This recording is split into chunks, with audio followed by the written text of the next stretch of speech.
Hi everyone, welcome to a new episode of Tell Tehani.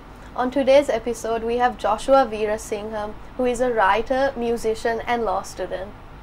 Hi Josh. Hi Tehani. Lovely to have you here today. Thanks for having me. So Josh, would you like to start off by telling us a bit about yourself? Yeah, so I'm Joshua. My friends and family call me Josh. I'm 19 years old and I studied at AIS with you. Right now I'm reading for my Bachelor of Laws degree, and I also work part-time as a content writer. In my free time I write poetry and prose. I really like music. Yeah. So tell us a bit about how you got into writing. how I got into writing. For me, honestly, writing wasn't something that happened like overnight. Yeah. It was like a gradual process. So I started when I was really young. There actually used to be these competitions in the newspapers that have like creative writing competitions and stuff. So I would write for those. And I suppose that was like incentive to keep writing because they'd give you like chocolate and books and stuff. But yeah, as I got older, I didn't really need incentive. It was more like because I liked doing it and I enjoyed it. Yeah, I think what sort of like sped up the process for me was O-level and A-level lit, literature, because you learn like in depth about devices and techniques and all that fun stuff. So for me, I kind of wanted to recreate what I was learning, but like with my own words. Yeah. So Josh, you post most of your work on Instagram. What has it been like getting feedback from other people? And yeah, it's been really nice because when I started off anonymously, so I didn't tell like friends and family that, oh, by the way, I'm running a page. So for the first 2 months it was just like strangers, and there were some really nice people. Like I think for like this one poem, this was about a year ago, I wrote this poem about racism and I compared it to a dentist's office, long story. But this woman, this lady from the States had commented, and she was like, oh, I actually work at a dental office and I'm a receptionist there, and this is really cool. I'm geeking out over like the way you've compared it, and I'm going to show my boss tomorrow. And that like blew me away. I was like, it's one thing to like it, but it's like another thing entirely to tell me that you like it. Like that, like it's really nice. So like that, I have just been like people who like pop by, they read, they say nice things. But after I told my friends and family, I think the feedback just like increased, because there's, I think from that point to this point, they've still been very supportive. Like they share the poetry around and they give me constructive criticism, you know.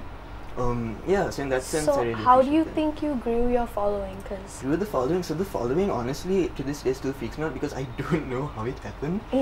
Because again, those first 2 months, it was just like 50 strangers that I never met. When I told my friends and family, it like kind of boosted up to about like 200, 250.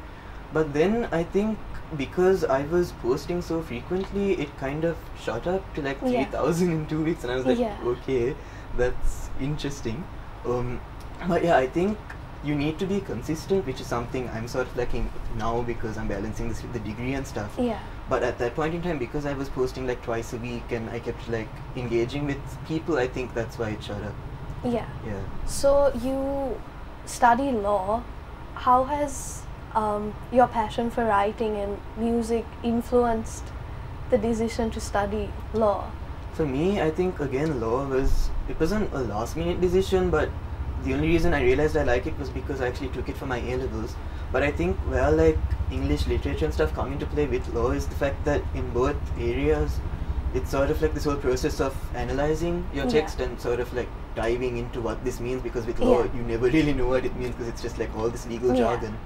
But for me, I think what keeps me going is the fact that I enjoy reading and I enjoy writing, which is basically the only thing this degree consists of. It's just a whole lot of reading and writing. So has it been tough?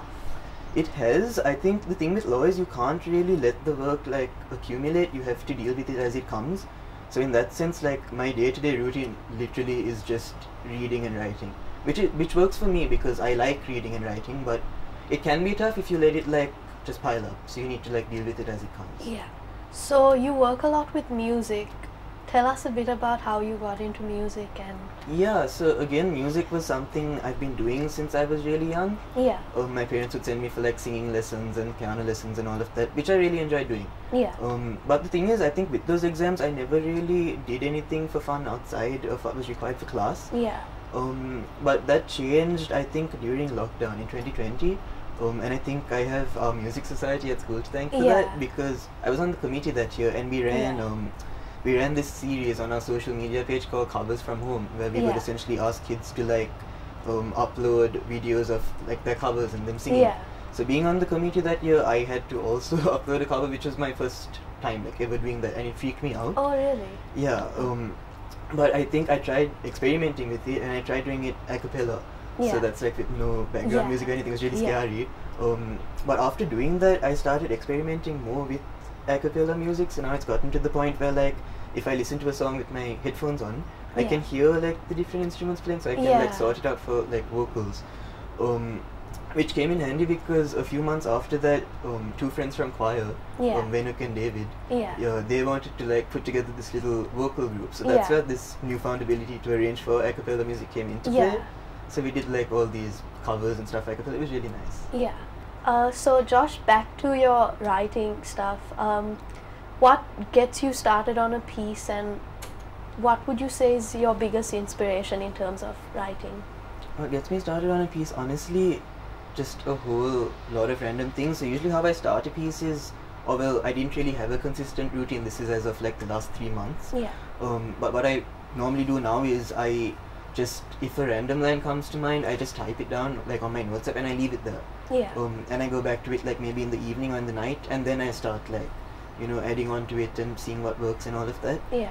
Yeah, so for me it's like again a gradual process. But inspiration wise, I think I have two sort of main sources of inspiration. Yeah. The first being again friends and family, and even like strangers who just compliment my writing, because if you tell me something nice about my writing, I will not forget. Like I will come up to you and I will tell you, oh, by the way, remember that one time you told me that? I really appreciate that, because I do. Yeah. And even if it's a stranger, and even it doesn't even have to be a compliment. If you give me constructive criticism, I will appreciate it. Yeah. And then my second source is just from other writers.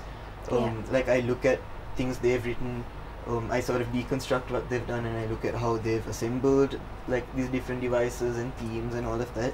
Yeah. So in that sense, I think to consistently be able to, you know, produce content, you also need to be able to consistently read. Otherwise you're going to like burn out, I think. Yeah. Yeah. So apart from writing and music, you work as a content creator for a digital marketing company. How did you get into that? So that actually, I think I got into it because a teacher had actually said, look, there's this job opening, why don't you, you know, send in an article or something and try out.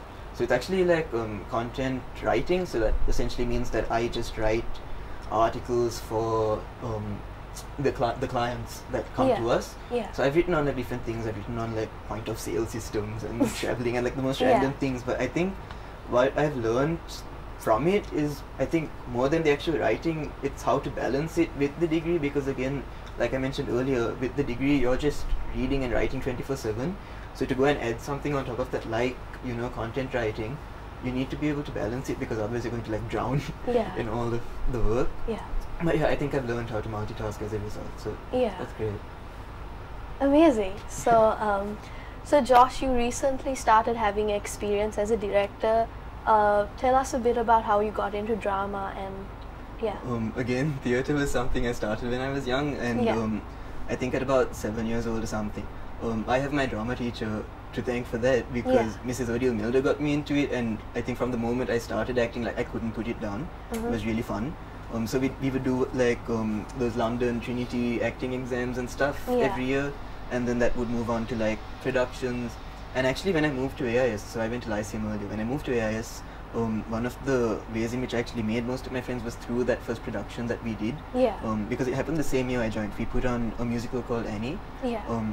So yeah, after that I started like experimenting with, like, not experimenting, but I started joining productions out of school, outside of school, like the workshop players and different theatre troupes like that. So as a result, I've had the privilege of working with like different directors and learning different techniques. So that's where that comes into play with directing this play now. So I'm co-directing for AIS's inter-house drama competition, and I get to do that with a friend of mine, a theatre friend of mine who's actually acted with me before for like quite a few years.